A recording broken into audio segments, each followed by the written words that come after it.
আসসালামু আলাইকুম সবাইকে, আশা করি সবাই ভালো আছেন। বাংলাদেশ এ টিম তারা এশিয়ান কাপ রাইজিং স্টার্স যে টুর্নামেন্টটা হচ্ছে টি-20 টুর্নামেন্ট, সেখানে খেলতে গিয়েছে কাতারে। এবং গতকাল সেই টুর্নামেন্টেরই প্রথম ম্যাচে ইন্ডিয়া যেভাবে ইউএইকে ধ্বংস করেছে, প্রায় 300 রান করেছে আগে ব্যাট করে, যেখানে ওই 14 বছর বয়সী ভাইভাভ সূর্যবংশী একটা রেকর্ড সেঞ্চুরি করেছেন। 40 অড বলস খেলে প্রায় 150-র কাছাকাছি একটা স্কোর করেছেন। তো সব কিছু মিলিয়ে কিন্তু মনে হচ্ছিল যে আসলে এই যে রাইজিং স্টারদের রাইজ, সেটা দেখে বাংলাদেশ কতটুকু চাপে পড়ে, বা বাংলাদেশের যেই এই টিমটা গিয়েছে সেখানে নতুন কোনো ক্রিকেটাররা কি রাইজ করতে পারে কিনা, ওই ওকেশনটায় নিজেদেরকে চেনাতে পারেন কিনা নতুন করে পুরো ক্রিকেট বিশ্বে। তবে সেই ব্যাপারটা আজকে ঘটানোর সুযোগ বাংলাদেশ পেয়েছে এবং করেছেও। আমি অন্তত ডোমেস্টিক ক্রিকেট কিংবা ইন্টারন্যাশনাল ক্রিকেট মিলিয়ে বাংলাদেশের কোনো একজন পার্টিকুলার ব্যাটারকে বা কোনো একটা পার্টিকুলার জুটিকে এইভাবে এত বিধ্বংসীভাবে ব্যাট করতে এর আগে দেখিনি। সো আপনারা যদি রেফারেন্স জেনে থাকেন কোন ম্যাচটায় আপনাদের মনে হচ্ছে যে বাংলাদেশ এই ধরনের ব্যাটিং করেছে, এত ডমিনেটিং পারফরমেন্স দিয়েছে তো লং সময় ধরে, সেরকম কোনো ম্যাচের খবর যদি আপনারা পেয়ে থাকেন, ডোমেস্টিক ক্রিকেটে হোক কিংবা টি-20 ইন্টারন্যাশনালসে হোক, আমাকে আপনারা প্লিজ জানিয়ে দিন কমেন্ট করে। কারণ এই ধরনের ব্যাটিং এর আমি আগে কখনো দেখিনি, বাংলাদেশের কারো কাছ থেকে তো দেখিইনি। এবং এই পারফরমেন্সের মধ্যে দুজনের নামকে আমি উল্লেখ করতে চাই। সবার আগে যে নামটা আসবে সেটা হচ্ছে হাবিবুর রহমান সোহান। তাকে নিয়ে ডেফিনেটলি আলাদা করে এখন কথা বলার সময় হয়তো চলেই এসেছে। অবভিয়াসলি হাবিবুর রহমান সোহান বাংলাদেশের এজ লেভেল সেট আপের একজন ক্রিকেটার নন। তিনি মোটামুটি ক্লাব লেভেল ক্রিকেট খেলে তারপর কিন্তু আলোচনায় এসেছেন, এবং সেই 2021-22 সেই সময়টা থেকেই মোটামুটি হাবিবুর রহমান সোহান একজন হার্ড হিটিং ব্যাটার। তিনি বিভিন্ন দেশের বিভিন্ন জায়গায় বিভিন্ন যে টুর্নামেন্ট হয়, লোকাল টুর্নামেন্ট, সেগুলোতে খুব ভালো খেলেছেন। তারপর ক্লাব লেভেলে গিয়েও তিনি কিন্তু পারফর্ম করেছেন। 2 সিজন আগেই হাবিবুর রহমান সোহান তিনি লিস্ট এ ক্রিকেটে বাংলাদেশের সবচেয়ে দ্রুততম সেঞ্চুরিটা হাঁকিয়েছিলেন, এবং সেটাও 49 বল থেকে একটা 17 রান পেয়েছিলেন ঢাকা প্রিমিয়ার ডিভিশন ক্রিকেট লিগে। সো ওইটা একটা রেকর্ড যেটা এখনো পর্যন্ত টিকে রয়েছে। বাংলাদেশের যে কোনো ক্রিকেটারের মধ্যে সবচেয়ে দ্রুত গতির লিস্ট এ 100টা হাবিবুর রহমান সোহানের দখলে ছিল, এবং আজকে টি-20 ইতিহাসে বাংলাদেশের সবচেয়ে দ্রুততম 100টাও তিনি করেছেন মাত্র 35 বল থেকে। হংকং আগে ব্যাট করেছিল, আজকে হংকংয়ের সঙ্গে, জাতীয় দলের সঙ্গে বাংলাদেশ এই টিমের ম্যাচ ছিল এই এশিয়ান কাপ রাইজিং স্টার এই টুর্নামেন্টটার মধ্যে, এবং সেখানে হংকং আগে ব্যাট করে 170-এর কাছাকাছি একটা স্কোর করেছিল। তো বাংলাদেশের জন্য অনুমিতভাবেই মনে হচ্ছিল যে টার্গেটটা কি এত সহজ হবে কিনা। কারণ রেফারেন্স হিসেবে আপনি চিন্তা করেন, এশিয়া কাপে বাংলাদেশ যখন খেলেছিল সেখানে বাংলাদেশের গ্রুপে হংকং ছিল, তাদের সঙ্গে বাংলাদেশ রান চেস করেছিল, এবং এর চেয়েও কম একটা রান, এর চেয়েও কম একটা টোটাল, সেটা চেস করতে বাংলাদেশের প্রায় 17-18 ওভার খেলতে হয়েছিল। এবং মেইন ন্যাশনাল টিম কিন্তু বাংলাদেশে খেলেছে। ওই যে হংকং দলটা এশিয়া কাপ খেলেছে, সেই জাতীয় দলেরই ক্যাপ্টেন ইয়াসিন, সেই দলেরই প্লেয়ার বাবর হায়াত, এবং এছাড়া আর অন্যান্য যতগুলো প্লেয়ার রয়েছে, অ্যাটলিস্ট 8জন ক্রিকেটার ওই এশিয়া কাপ দলটার মধ্যে ছিলেন, এবং এটাও হংকংয়ের ন্যাশনাল টিমই। সো তাদের এগেনস্টে বাংলাদেশ এই টিমের যে পারফরমেন্সটা, সেখানে আমরা হয়তো ভাবছিলাম যে একটু ক্লোজার ফাইট হতে পারে, যেহেতু ন্যাশনাল টিম বাংলাদেশের জাতীয় দলই এশিয়া কাপে তাদের সঙ্গে খানিকটা স্ট্রাগল করে জিতেছে।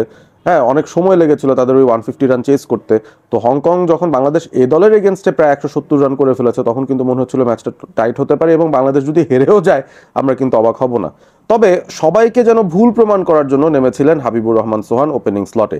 জিশান আলমকে সঙ্গী করে যখন পাওয়ার প্লের ভেতরে তিনি খেলা শুরু করেছেন, একটা পর্যায়ে জিশান তো একটা প্রান্তে 2-3টা বল খেলেই বসেছিলেন, হাবিবুর রহমান অন্যদিকে 6-এর ফুলঝুরি ছুটিয়েছেন। শুধু 4 নয়, 6-এর ফুলঝুরি ছোটাতে ছোটাতে তিনি 14 বলে 50 করেছেন, যেটা কিনা বাংলাদেশের ইতিহাসে একজন বাংলাদেশি হিসেবে টি-20তে সবচেয়ে দ্রুততম 50 ছিল। তবে সেখানেই হাবিবুর রহমান সোহান থেমে যাননি। তিনি 35 বলের ভেতরে পূর্ণ করেছেন তার সেঞ্চুরি, এবং 100 রানে অপরাজিত থেকেছেন বাংলাদেশ মাত্র 11 ওভারে। সেই 170+ রান যেটা করতে হতো, 160+ রান যেটা চেস করতে হতো, সেটা চেস করে ফেলেছে। পথিমধ্যে তারা 2টো উইকেট হারিয়েছিল অবশ্যই। সেখানে জিশান আলম তিনি আউট হয়ে গেছিলেন 20 রান করে, জাওয়াদ আবরার 3 নম্বরে ব্যাট করতে নেমেছিলেন, এবং 4 বল থেকে মাত্র 2 রান করে তিনিও আউট হয়ে যান। তবে হাবিবুর রহমান সোহান 10টা ছক্কা তিনি হাঁকিয়েছেন, 8টা 4 তিনি হাঁকিয়েছেন তার এই ইনিংসটায়, এবং যে কোনো একটা পার্টিকুলার টি-20 ইনিংসেও বাংলাদেশের পক্ষে বোধহয় সবচেয়ে বেশি সংখ্যক ছক্কা মারার রেকর্ডও এটাই হওয়ার কথা, if I am not wrong. 10টা 6 তিনি হাঁকিয়েছেন এই একটা ম্যাচের মধ্যেই, একটা ইনিংসের মধ্যেই, সেটাও একটা রেকর্ড। এবং 2 উইকেট পড়ার পর হাবিবুর রহমান সোহানের সঙ্গে জুটি বাঁধতে আসেন আকবর আলী, যিনি কিনা এই দলটার ক্যাপ্টেন। এখন আকবর আলীকে নিয়ে কিন্তু ওই এনসিএল টি20 সময় থেকে বা তারও আগে বিপিএল থেকে ডিপিএল থেকে আলোচনা হচ্ছে যে তার কবে সুযোগ আসবে ন্যাশনাল টিমে ঢোকার জন্য, কারণ as a captain, as a performer বিগত 1-1.5 বছর ধরে অন্তত আকবর আলী একটা ইমপ্রুভড ব্যাটিং পারফরমেন্স দেখাচ্ছেন, যেটা দলের জন্য খুব কার্যকরী হয় এবং তার হার্ড হিটিং অ্যাবিলিটিটায় বেশ কিছু ইমপ্রুভমেন্ট এনেছেন, যেটার ঝলক আমরা ডিপিএলেও দেখেছি। এবং সর্বশেষ যে এনসিএল টি20টা অনুষ্ঠিত হয়েছে সেখানে আকবর আলী 200-র উপর রান করেছেন, 150-এর উপর স্ট্রাইক রেট মেনটেন করে তার দলকে তিনি চ্যাম্পিয়ন বানিয়েছেন এবং প্লেয়ার অফ দ্য টুর্নামেন্টও হয়েছিলেন। সো তার ফর্ম ভালো আছে। হংকং সিক্সেসে গিয়েছিলেন, সেখানেও কিন্তু আকবর আলীর একটা দ্রুতগতির 50 আছে, হাবিবুর রহমান সোহানেরও ছিল, জিশান আলমেরও ছিল। সো অনেকেই ভালো ফর্মে আকবর আলীকে দেখছেন এবং সামনেই বাংলাদেশ ন্যাশনাল টিমে যদি নতুন কাউকে ঢুকতে হয় সেই জায়গাটায় আকবর আলীর ইনক্লুশনটাকে অনেকেই এক্সপেক্ট করছেন। সো সেই Akbar Ali as a captain তিনি 4 নম্বরে ব্যাট করতে নেমেছিলেন যখন জাওয়াদ আবরার যখন আউট হয়ে যান। তারপর তিনি শুরুর দিকে একটুখানি ধীরগতিতে খেললেও টানা 5টা ছক্কা হাঁকিয়ে তিনি ম্যাচটা শেষ করে দেন যখন ওই 30 অড রান কিছু প্রয়োজন ছিল। এবং আকবর আলী মাত্র 13 বল থেকে 46 রানে অপরাজিত থাকেন। হাবিবুর রহমান সোহান অন্য প্রান্তে 100 রান করে অপরাজিত ছিলেন। সো ওভারঅল আমার কাছে মনে হয় যে ইট ওয়াজ আ ফ্যান্টাস্টিক পারফরমেন্স এবং এই ধরনের বিধ্বংসী ব্যাটিং আমরা দেখার জন্য মুখিয়ে থাকি। বাংলাদেশের যে কোনো লেভেলের ক্রিকেটে আমরা যদি প্রতিষ্ঠিত টি20 বা রেকগনাইজ টি20-র কথা বলি, সেই জায়গাটাতে ডোমেস্টিক সার্কিটেও কতগুলো টুর্নামেন্ট হয়ে গেছে, এত বছর ধরে এই ধরনের টুর্নামেন্টগুলো হয়ে আসছে, বিপিএল হয়, এনসিএল টি20ও হচ্ছে। সো ওভারঅল এই ধরনের ডোমেস্টিক টি20তেও কিন্তু আমরা এই ধরনের আগ্রাসী ব্যাটিং আমরা কিন্তু দেখিনি, কোনো ব্যাটারের কাছ থেকে দেখিনি। যতই ইমপ্রেসিভ তাদের পারফরমেন্স হোক না কেন, এইভাবে করে একটা সেঞ্চুরি তোলা, 35 বলে সেঞ্চুরি, সেটা কিন্তু দুর্দান্ত একটা ব্যাপার এবং সেই ব্যাপারটা অ্যাচিভ করেছেন হাবিবুর রহমান সোহান। তার জন্য অবশ্যই শুভকামনা থাকছে, কারণ তিনি আসলে যেটা দেখালেন তিনি একটা ব্যারিয়ার ভেঙেছেন বলা যায়। আমরা সাইফ হাসানের ইন্টেলিজেন্ট ব্যাটিং নিয়ে কথা বলছি, আমরা পারভেজ হোসেন ইমনের হার্ড হিটিং অ্যাবিলিটি নিয়ে কথা বলছি, কিংবা জাকের আলী অনেকের ফিনিশিং নিয়ে কথা বলছি, তবে এতটা কনসিস্টেন্টলি বলের পর বল হাইলাইটস প্যাকেজের মতো ছক্কা মারা, এটা কিন্তু লিটারেলি আমরা এখনো পর্যন্ত কোনো বাংলাদেশের কাছ থেকে দেখিনি, যেটা হাবিবুর রহমান সোহান আজকে দেখিয়েছেন। উপর্যুপরি 4 ছক্কা হাঁকিয়েছেন। তার ব্যাটিংটা দেখে মনে হয়েছে এটা লাইভ খেলা দেখছি না, এটা হাইলাইটস দেখছি। 35 বলে সেঞ্চুরি, বুঝতেই তো পারছেন কত কুইক, এবং আরও কুইকলি করতে পারতেন। যদ্দূর আমি দেখছিলাম যে তিনি 94 রানে ছিলেন যখন 25 বল খেলা হয়েছে। সো ওখান থেকে আরও 10 বল তার সময় লেগেছে শেষ 6টা রান করতে, এবং তারপরও এটা যে কোনো বাংলাদেশের পক্ষে সবচেয়ে ফাস্টেস্ট টি20 সেঞ্চুরির রেকর্ড। সো আরও ইজি বা আরও বড় একটা রেকর্ড তিনি হয়তো করতে পারতেন, আর আগেই তার সেঞ্চুরিটা হয়তো আসতে পারতো। যাই হোক, ব্যাপারটা সেদিক দিয়ে না ঘাটাই, ইম্পর্টেন্ট যে ফ্যাক্টরটা সেটা হচ্ছে হাবিবুর রহমান সোহান হংকং ন্যাশনাল টিমের বোলারদের এগেনস্টেই এই কীর্তিটা গড়েছেন এবং তিনি যেই ছক্কাগুলো হাঁকিয়েছেন, কনভিনসিং সিক্সেস, বিগ সিক্সেস তিনি হাঁকিয়েছেন, পেস কি স্পিন কোনো কিছুই কি তিনি সেভাবে পাত্তা দেননি, এবং যেই টেম্পোতে শুরু করেছেন সেই টেম্পোতে রয়ে গিয়েছেন। শুধুমাত্র সেঞ্চুরির কাছাকাছি অংশে এসে খানিকটা ধীরগতির হয়তো হয়ে গিয়েছিলেন তিনি, বাট আলটিমেটলি আমার কাছে মনে হয় যে হাবিবুর রহমান সোহান পথ খুলে দিয়েছেন। বাংলাদেশের ব্যাটারদের সাহসী হওয়ার যে পথটা, যেটা হয়তো দরজা বন্ধ ছিল বা মনে হতো যে বাংলাদেশি ক্রিকেটাররা বা ব্যাটাররা হয়তো এই কাজ করতে পারেন না, আগে কখনো করে দেখাননি, প্রথমবারের মতো যেহেতু হাবিবুর রহমান সোহান এটা করে দেখিয়েছেন, পথটা তিনি খুলে দিয়েছেন বাদবাকি ব্যাটারদের জন্য, জাওয়াদ আবরার, জিশান, পারভেজ হোসেন ইমন, তানজিদ তামিমদের জন্য, যে আপনি চাইলে বল 1 থেকেই মারতে পারেন, মারার বল হলে যদি প্রপারলি মারতে থাকেন তাহলে এই ধরনের কুইক ফায়ার সেঞ্চুরিও আপনার পক্ষে করা সম্ভব এবং হাইয়েস্ট লেভেলেই হয়তো করা সম্ভব, যেটা বাংলাদেশ এই ম্যাচে অন্তত হাবিবুর রহমান সোহান করে দেখাতে পেরেছেন। 10টা ছক্কা হাঁকিয়েছেন, কম কথা নয়।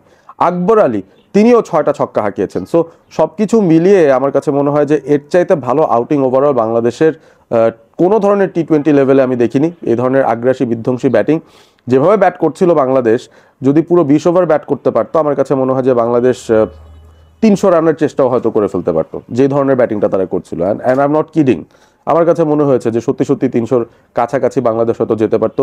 ইন্ডিয়া গতকাল ইউএইর সঙ্গে যা করেছে তার সিমিলার একটা কিছু বাংলাদেশ হয়তো করে দেখাতে পারতো, বাট রান চেস করছিল, 170-র কাছাকাছি একটা স্কোর চেস করতে হতো, সেটা তারা চেস করেছে। এবং 8 উইকেটে বাংলাদেশের এই ডমিনেটিং উইনটার পেছনে সবচেয়ে বড় অবদান রেখেছেন হাবিবুর রহমান সোহান এবং আকবর আলী। তিনিও দারুণ ইমপ্রেস করেছেন তার 6 ছক্কায় 46 রানের ইনিংসে মাত্র 13 বল থেকে। সো ওভারঅল আপনাদের কাছে আসলে হাবিবুরের এই ইনিংসটা যদি দেখে থাকেন তাহলে তো খুবই ভালো, না দেখে থাকলে হাইলাইটস দেখবেন, আর না হলে আপনারা অন্তত স্কোর কার্ডটা দেখে বিশ্বাস করবেন যে হ্যাঁ, হাবিবুর রহমান সোহান এই দুরূহ কাজটা করেছেন, একটা রেকর্ড করেছেন। এই মুহূর্তে বাংলাদেশের ক্রিকেটের হিস্ট্রিতে তার নামটা আলাদা করে লেখা হয়ে থাকবে as the fastest centurion in list A cricket and the fastest centurion in recognized T20 cricket as well. Congratulations to Habibur Rahman Sohan, congratulations to Bangladesh এই ধরনের একটা অভূতপূর্ব ব্যাটিং পারফরমেন্স উপহার দেওয়ার জন্য।